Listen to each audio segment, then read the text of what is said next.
Rádio Rio de Janeiro, a emissora da Fraternidade, passa a apresentar Luz na Penumbra, programa que leva ao seu coração a mensagem da doutrina espírita.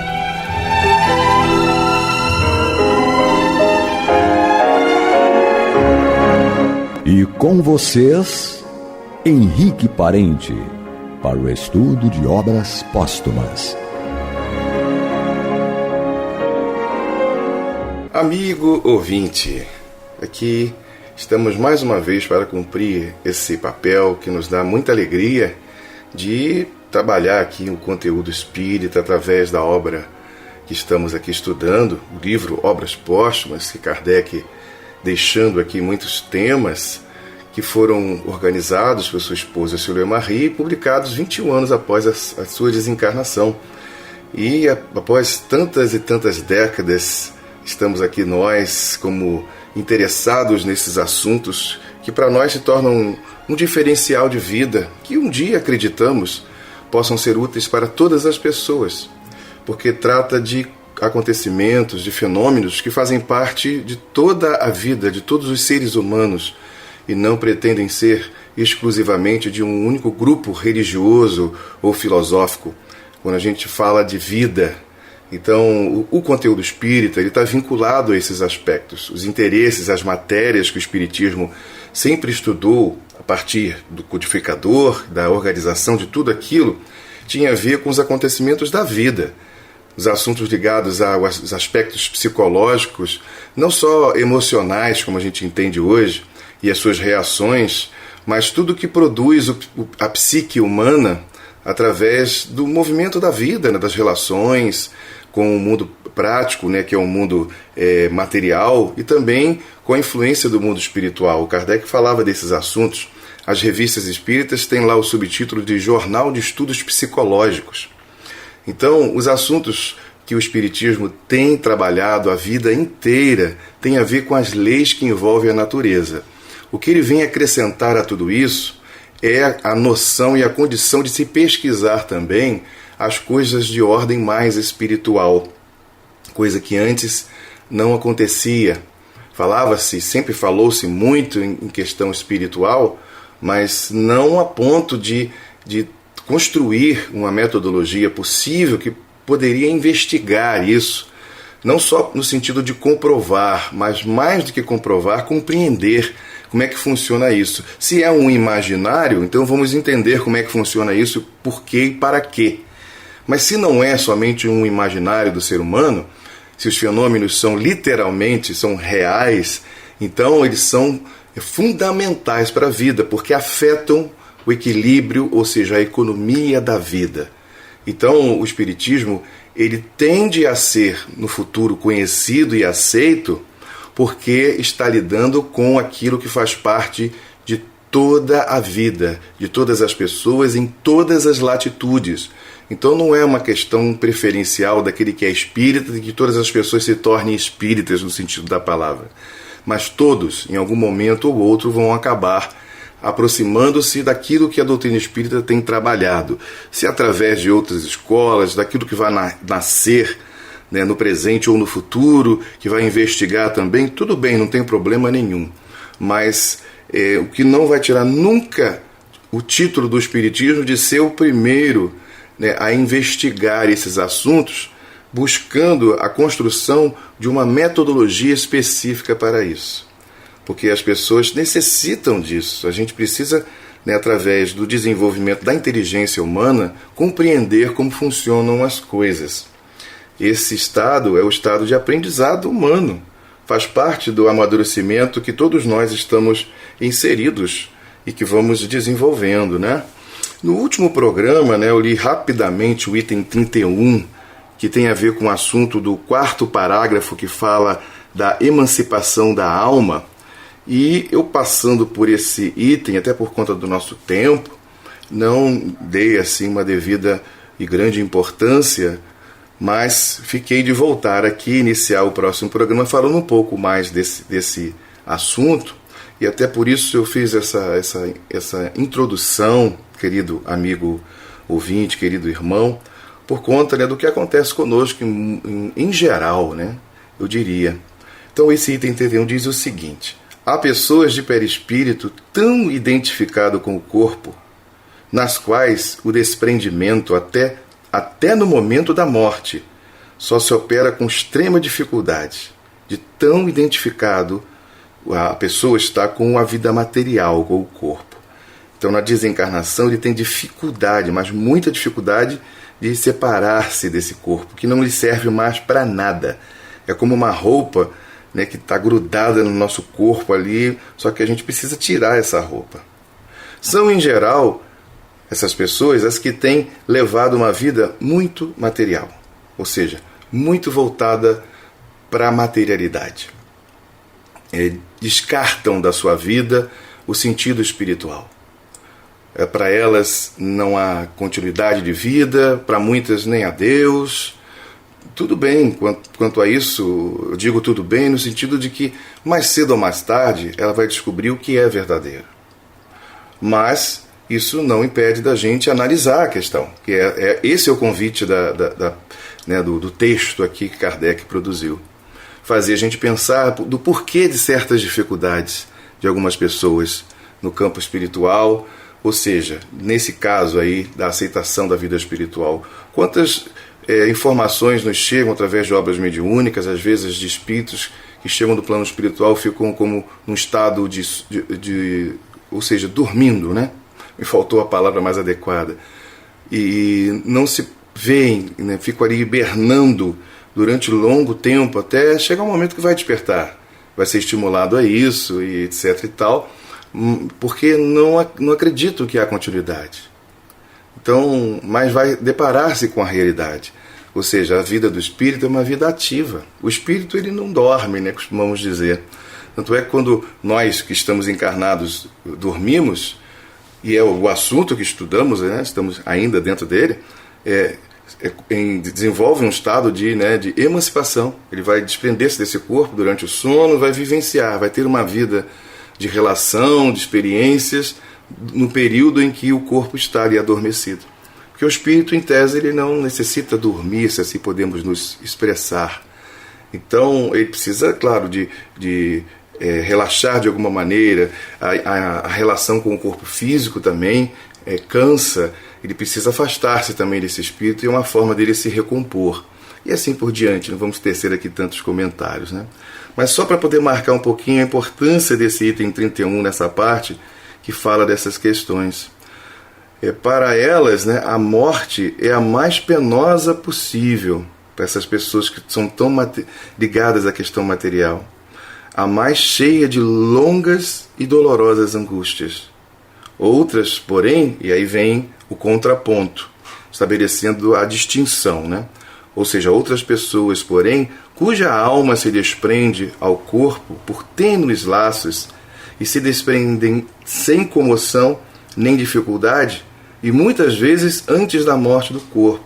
Ou seja, existem pessoas que são o oposto dessas que são tão materializadas, que elas já são tão mais voltadas para a questão espiritual, em que durante a própria vida essa ligação do espírito, ou através do perispírito, ligadas ao corpo, é tão tênue que é como se ela fosse aos poucos soltando isso, e tudo para elas em relação à vida espiritual é mais fácil.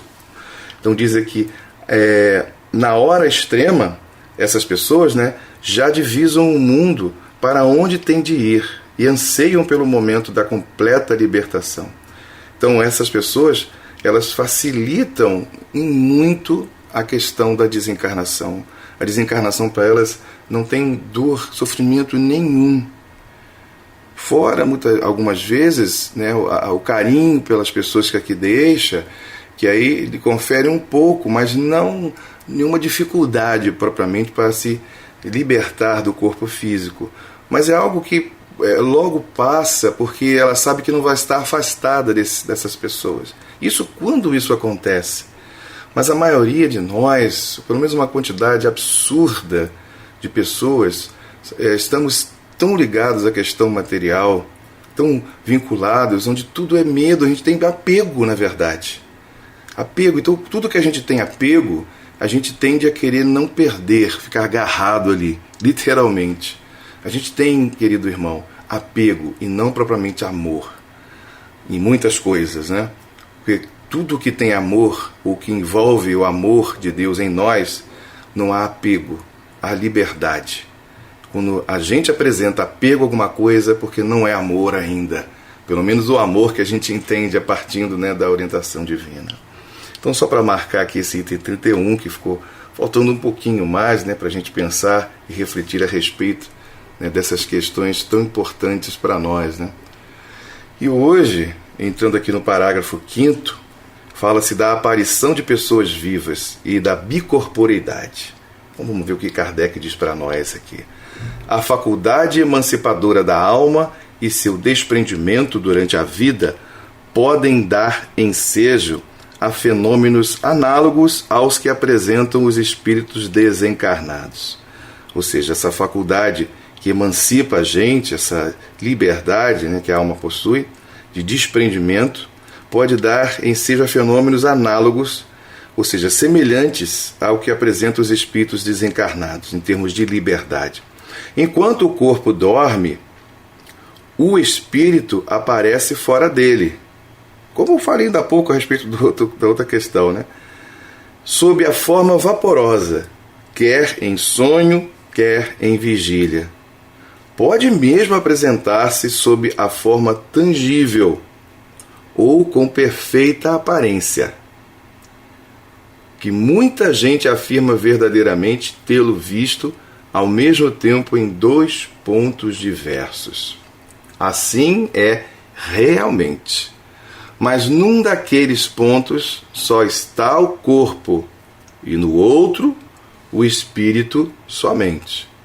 Foi esse fenômeno raríssimo, isso é importante frisar, que ensejou ocasião à crença nos homens duplos. E aqui se tem dado o nome de bicorporeidade. Por mais extraordinário que seja, não deixa de pertencer, como tudo, à ordem dos fenômenos naturais, pois que deriva das propriedades do perispírito e de uma lei natural.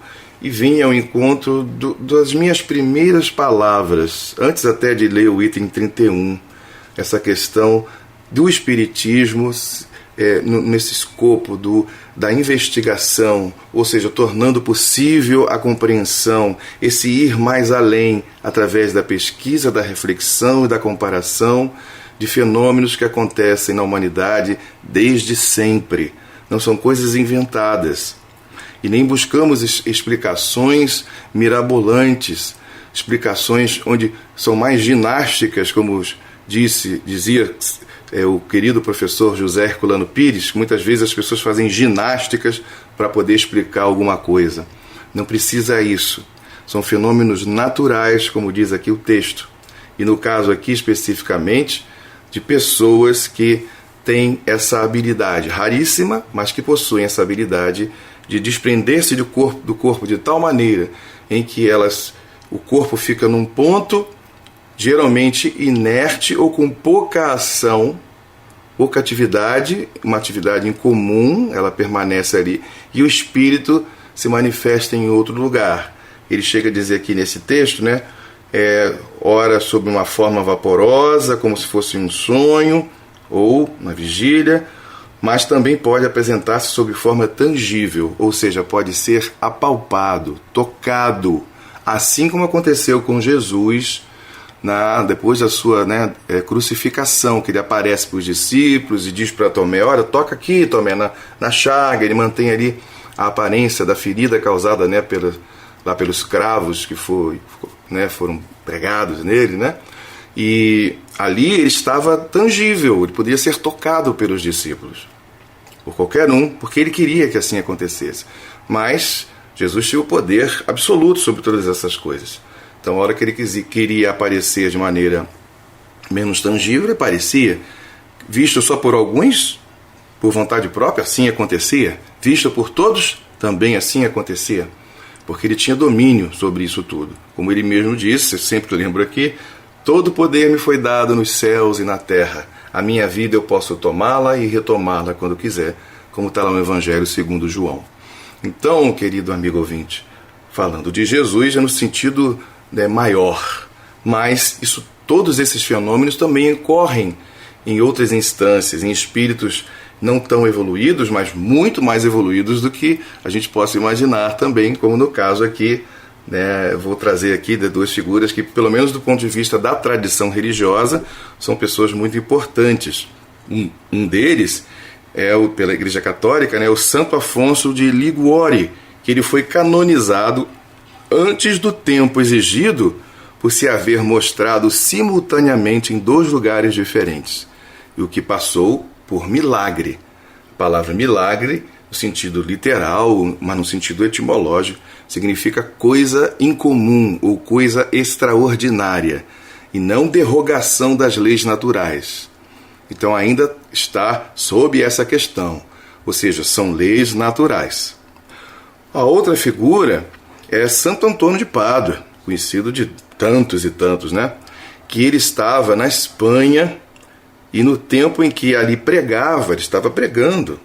O pai dele, que se encontrava em Pádua, ele ia sendo levado ao suplício, ou seja, acusado de assassinato. Eu já contei essa história há um tempo atrás, mas volto aqui a ela um pouquinho mais. E que nesse momento, Santo Antônio, ele sai do corpo e ele aparece lá em Pádua e demonstra a inocência do pai e dá também a conhecer o verdadeiro criminoso, que mais tarde sofreu o castigo. Então foi constatado que naquele momento Santo Antônio não havia deixado a Espanha. Olha que coisa interessante, hein, amigo ouvinte? Foi constatado numa época pregressa, não estamos nos dias atuais, nem nos tempos de Kardec, muito antes. Santo Antônio, ele foi constatado de que ele estava na Espanha, mas também estava em Pádua ao mesmo tempo, cumprindo funções distintas. É dito num outro lugar, num outro texto, que ele ficou inerte ali por alguns instantes, parado, olhando para alguma coisa, um estado de êxtase, como também já estudamos aqui nos outros programas. Então, ele ali permaneceu na Espanha nesse estado, se materializa literalmente lá em Pádua, e ali ele defende o pai. E consegue provar que o pai é inocente e ainda aponta ali o criminoso, o verdadeiro criminoso, que mais tarde foi preso e passou-se ali a cumprir-se nele as sentenças que iria sobrar para o pai do Santo Antônio. Então, ali, justiça feita, e o fenômeno fica aí para a gente estudar. Não são fenômenos produzidos por Kardec, nem os espíritos da atualidade, de jeito nenhum, mas são fenômenos, esse especificamente, dentro do escopo da Igreja Católica. E muitos outros fenômenos existem. São esses fenômenos que o Espiritismo tem construído, através da metodologia adequada, uma forma de se investigar. Mas não para ficar num laboratório fechado. Nunca foi intenção de Kardec fazer isso. Kardec, ele era um professor, ele transmitia conhecimento, estimulava a inteligência. Kardec, ele buscava dar liberdade para que a pessoa construísse, através do método pedagógico que ele mesmo veiculava e que ele desenvolveu desde da sua infância com Henri Pestalozzi, um dos maiores pedagogos da humanidade, e aperfeiçoou o método pestalozziano, ou seja, o método de seu mestre, seu professor querido, para que as pessoas pudessem, por elas mesmas, desenvolver a sua capacidade e ter a própria experiência, e dali tirar o necessário para poder ter condições de viver por si próprias. Então esse era o Kardec. Então ele não poderia ficar encerrado, fechado, dentro de um laboratório exclusivamente para provar que precisa, que isso acontece, isso é verdade. Não, ele fez isso através do trabalho que ele realizou e ponto. Mas tirou dessas experiências o conhecimento necessário para trazer para a gente o que a gente precisava para abrir-se a nossa mente em relação à relação do homem consigo mesmo e com o meio que ele vive com as outras pessoas, entendendo que a vida espiritual faz parte da economia da vida e que afeta a nossa vida aqui planetária, como a gente afeta também a vida espiritual mais próxima. Os mundos superiores, os estágios superiores de vida, não, a gente não vai, o que o homem faz não afeta. Principalmente os espíritos puros, esses nada afetam, nada, eles estão acima de tudo. É só a gente lá na questão 100, a partir da questão 100 do Livro dos Espíritos, mas acho que mais especificamente a questão 113 ali, que vai falar sobre os espíritos puros. Então a gente vai ver como hierarquicamente essas coisas podem funcionar. O conteúdo que a doutrina espírita traz para a gente é absurdo. Eu gosto de usar esse termo porque é incrivelmente claro e tão significativo, nos coloca numa posição de olhar para a vida, de abrir os nossos olhos, mas também o nosso coração. Não para provar para ninguém as coisas, mas é para entender em si mesmo o quanto temos que caminhar e o quanto temos que desenvolver nos aparatos necessários para entendermos as dificuldades das outras pessoas.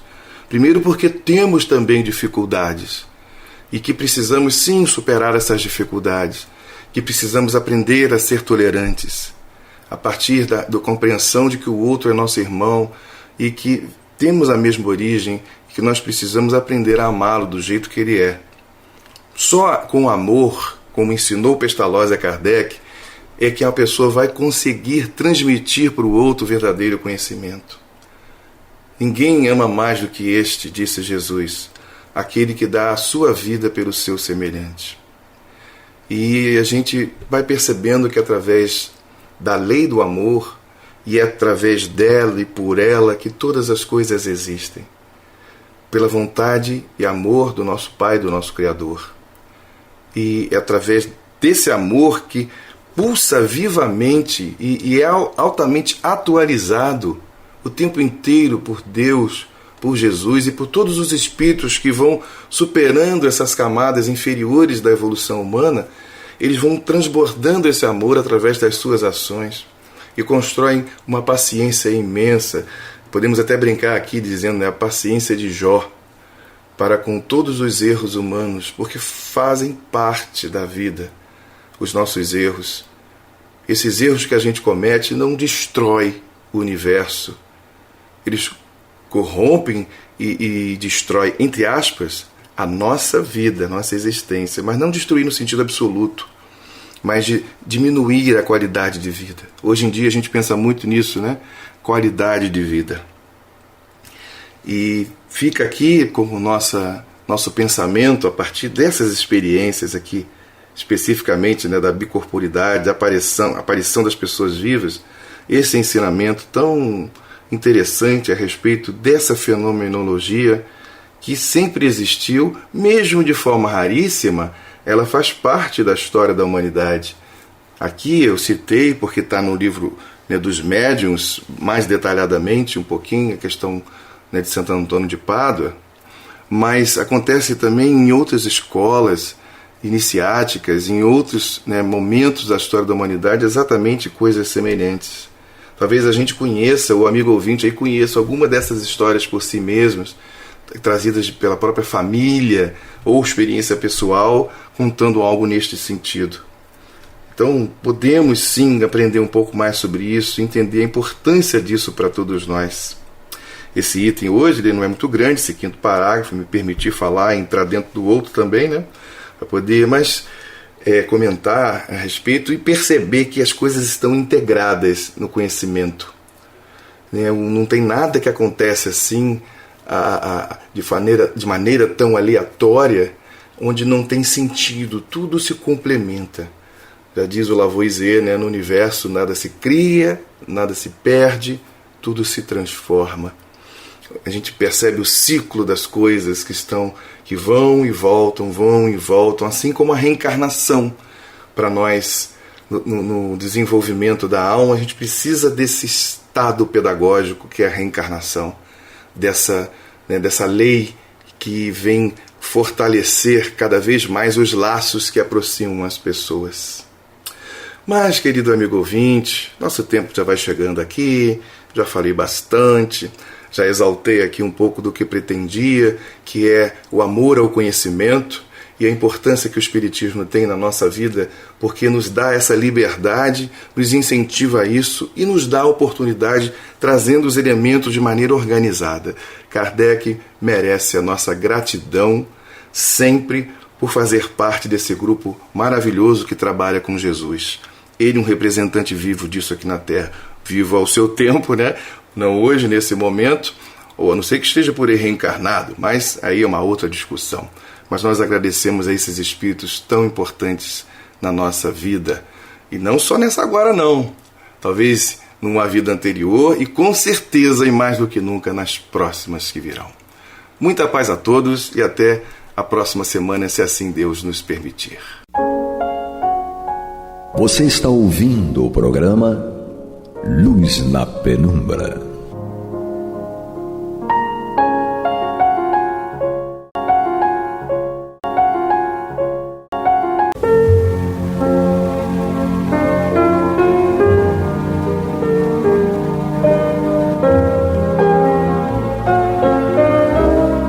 A Rádio Rio de Janeiro está levando ao seu lar e ao seu coração a mensagem consoladora da doutrina espírita, através do programa Luz na Penumbra.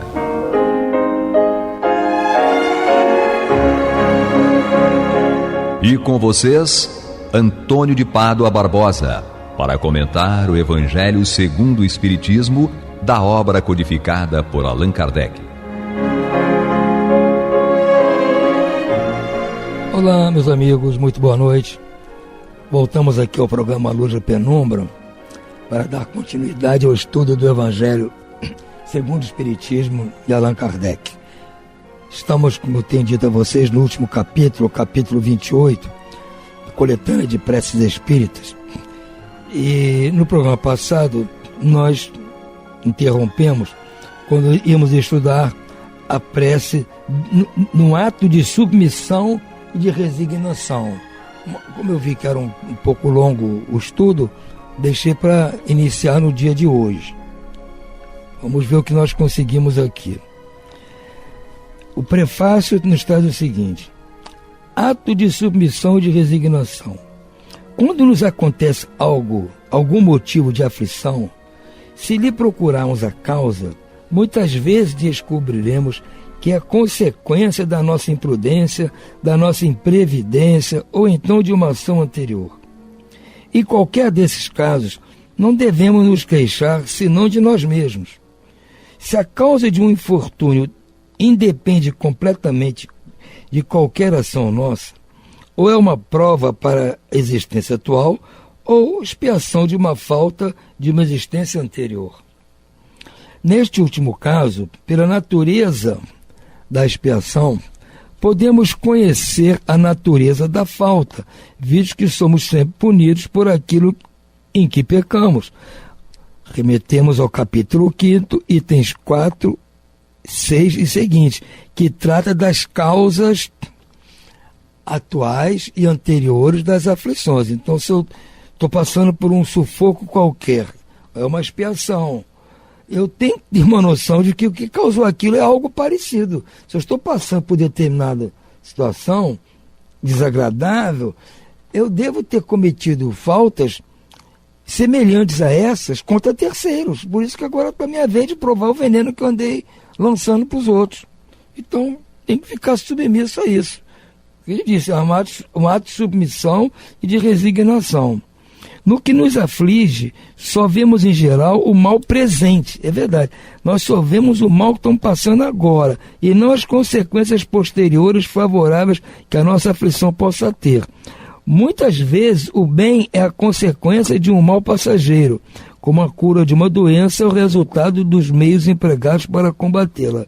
Em todos os casos, devemos submeter-nos à vontade de Deus e suportar com coragem as tribulações da vida, se quisermos que elas nos sejam levadas em conta e que se possam aplicar a nós essas palavras do Cristo. Bem-aventurados os que sofrem. Capítulo 5, item 18, Kardec nos remete. É verdade, nós estamos aqui passando nossas aflições, todos somos aflitos, Mas se nós queremos, de certa forma, ter o controle mais ou menos sobre isso que nós estamos passando, que nossa intenção é aliviar de nós essas coisas. Se possível, até exterminar esses sofrimentos, essas agruras, as aflições. Mas muitas vezes não tem como. Mas se aliviar, já dá para nós alguma coisa. Então a primeira coisa que nós temos que entender é que nós somos os responsáveis por aquilo. Não é nenhum outro agente que foi responsável por esse sofrimento que nós estamos passando, pela aflição que estamos passando. Então, por isso que ele diz aqui, vamos fazer prece, não há de submissão, ou seja, de aceitar submissos o que estamos passando, sem rebeldia, sem encrenca, sem gritar, sem resmungar, ofender ninguém. E então aceitamos e ficamos resignados, ou seja, vamos tocar isso aqui da melhor maneira possível e orar para que isso diminua, que Deus nos dê uma clareza de raciocínio, se é algo que nós possamos resolver, porque isso terminando vai ser um grande alívio, vai ser um bem para mim. O dia que acabar uma aflição pela qual estou passando, vai ser um bem. Então vamos rezar para que isso passe mais breve possível. Essa é a ideia. Nós temos que entender que somos responsáveis por essas agruras e aflições. Então temos que submeter a elas com resignação, sem reclamar, sem encrenca. Então a primeira prece que Kardec nos dá é a seguinte: meu Deus, és soberanamente justo. Isso é que é importante saber. Deus é justo. Nada que acontece a ninguém é fruto de injustiça divina. Todo sofrimento neste mundo há, pois, de ter sua causa e sua utilidade. Aceito a aflição que acabo de experimentar como expiação de minhas faltas passadas e como prova para o futuro. Esse entendimento é básico para nós. Espíritos bons que me protegeis, dai-me forças para suportá-la sem lamúrias. Fazer que ela me seja um aviso salutar, que faça crescer a minha experiência, que abata em mim o orgulho, a ambição, a tola vaidade e o egoísmo, contribuindo assim para o meu adiantamento. Isso é uma...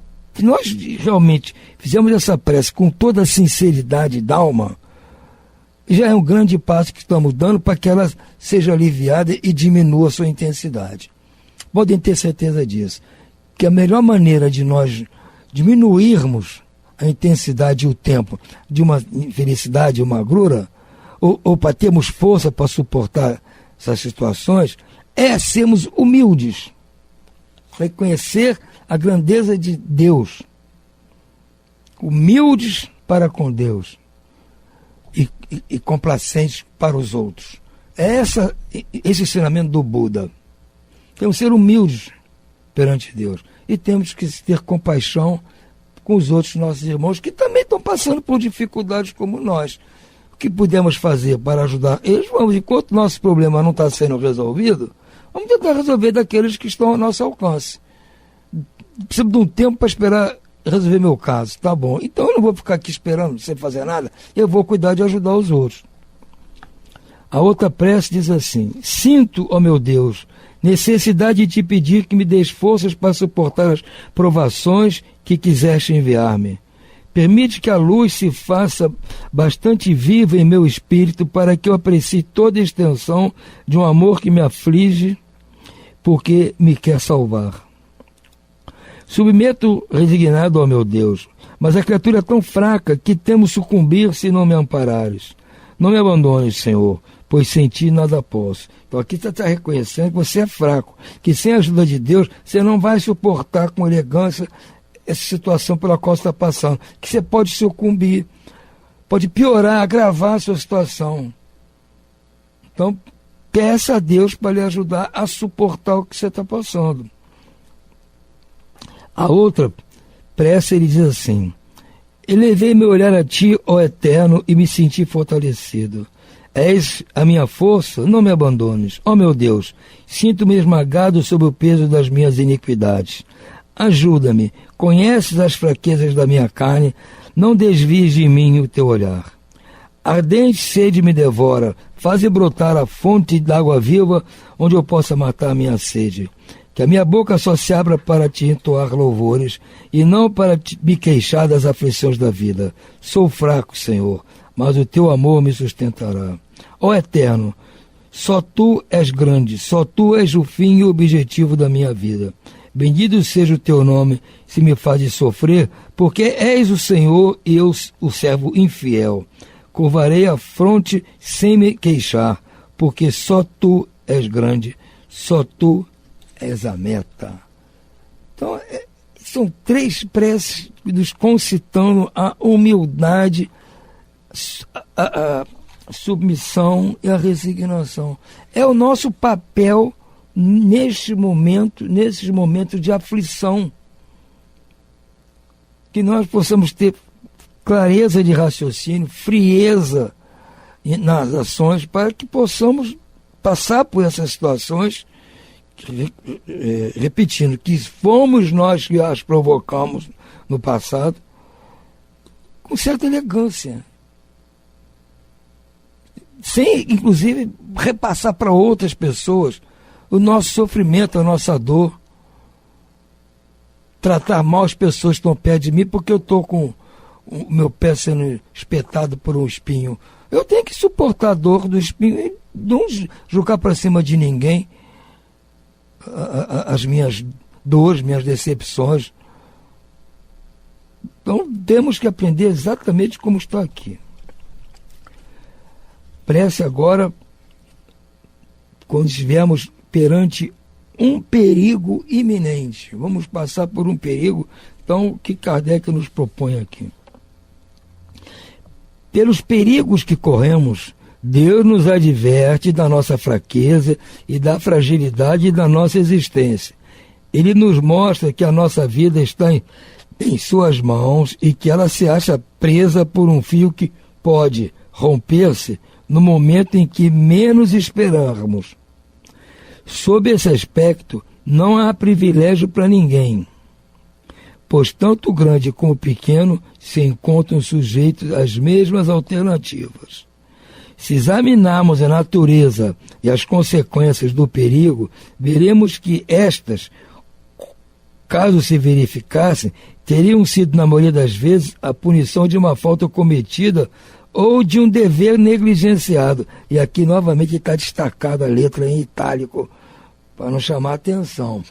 Porque nós somos responsáveis não só pelas faltas cometidas, disso nós temos certeza, já estamos convictos disso, mas também de dever que negligenciarmos. Aquilo que cabia a nós fazer como um dever, e nós, por incúria, deixamos de fazer. E é também nossa responsabilidade e vamos ser cobrados no futuro. Então nós vamos passar por perigos resultantes desses movimentos. Fazemos coisas indevidas que vão resultar em algo que se torne um perigo para nós, ou por dever que deixamos de atender. Também pode resultar mais tarde, como consequência, temos diante de nós algo perigoso.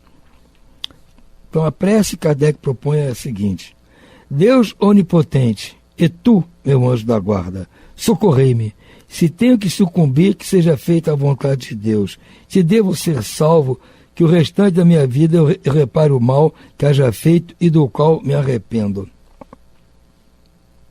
O que significa essa situação de um perigo iminente? Muitas vezes nós passamos por situações periclitantes. Hoje em dia é muito comum, inclusive aqui, infelizmente, no nosso país, passarmos por situações de violência, de ameaças, de toda ordem. Então, na hora que estivermos ante uma situação dessas, devemos orar a Deus e olha, meu Deus, estamos aqui nessa situação, ninguém sabe o que vai resultar disso. Pode ser que resulte nada, pode ser que resulte uma desgraça qualquer. De qualquer maneira, estou lhe pedindo aqui para que, nos 2 casos, eu consiga suportar. Porque, como diz aqui, Se tenho de sucumbir, que seja feita a vontade de Deus. Se devo ser salvo, que o restante da minha vida eu repare o mal que haja feito e do qual me arrependo. Porque a gente sabe que se estiver passando por uma situação dessas, é resultante de um mal que fizemos. E devemos já mostrar que estamos arrependidos disso.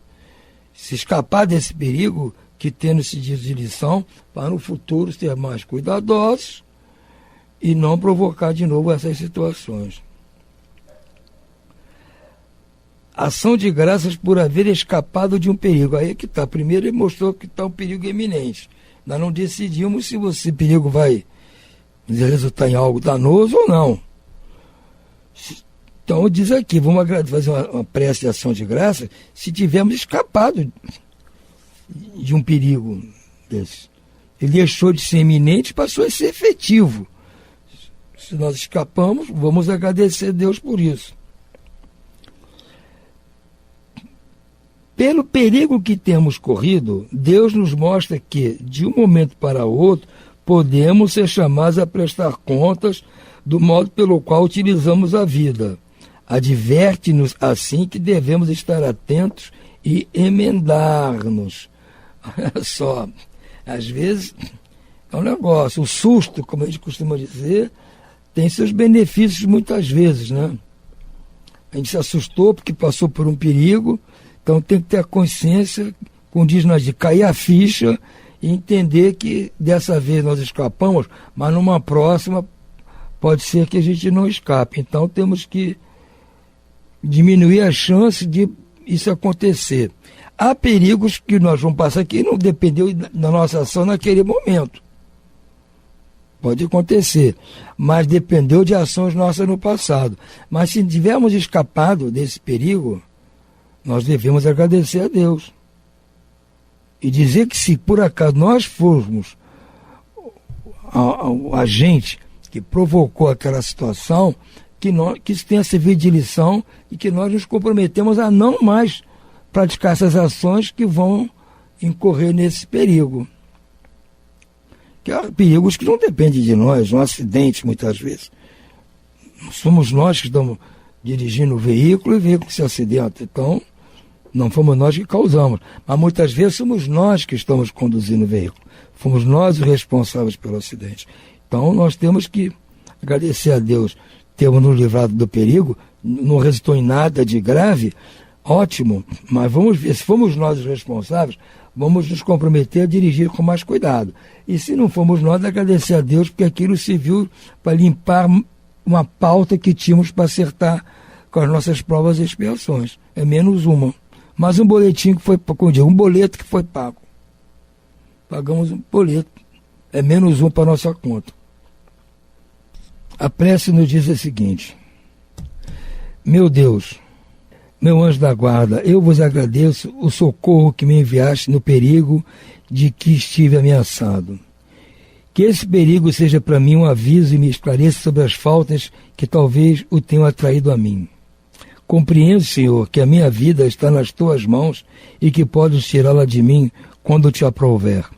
Inspira-me, por intermédio dos espíritos bons que me assistem, o propósito de empregar utilmente o tempo que ainda me concederes neste mundo.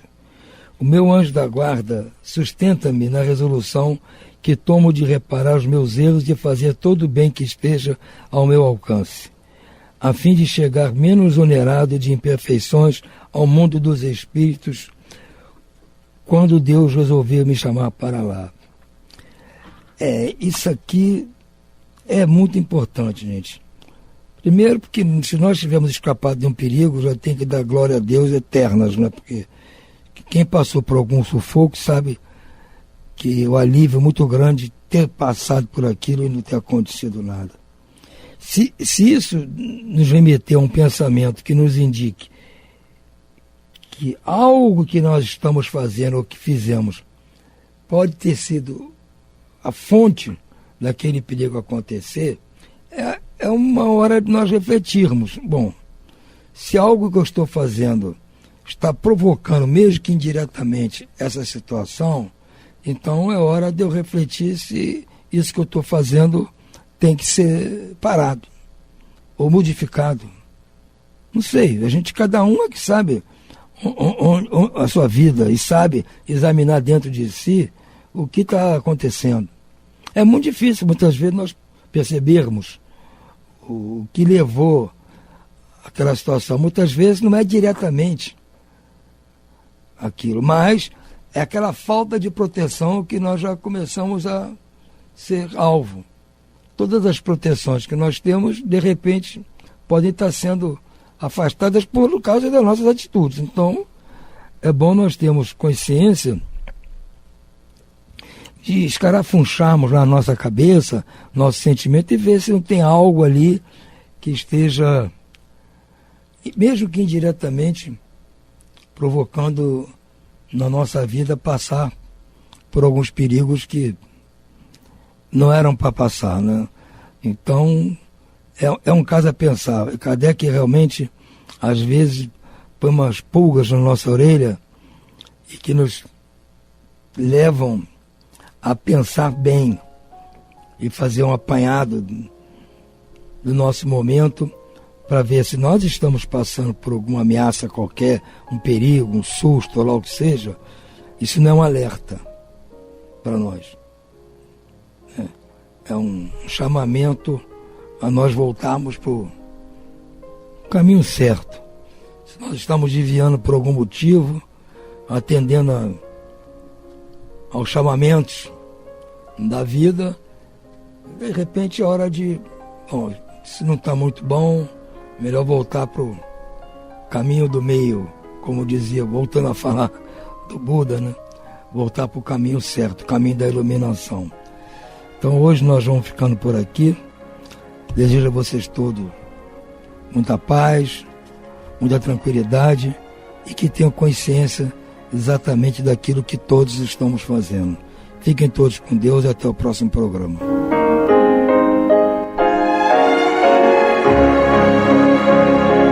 E vamos ouvir agora a prece de encerramento de nosso programa, na voz de Geraldo de Aquino. Jesus, dá-nos coragem para a luta, piedade para os insultos e misericórdia para as injustiças e ingratidões. Limpa nossa alma de inveja e ambições mesquinhas, de ódio e de vingança o nosso caminho.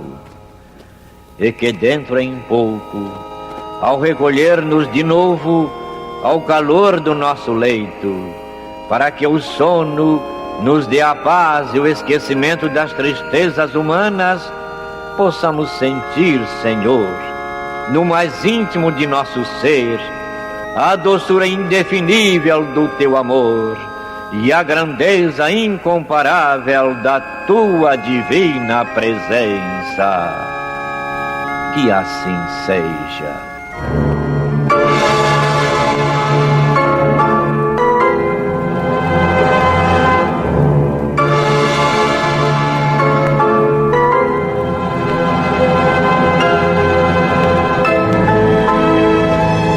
Acabamos de apresentar o programa Luz na Penumbra, que voltará a ser apresentado amanhã às 21 horas nesta emissora.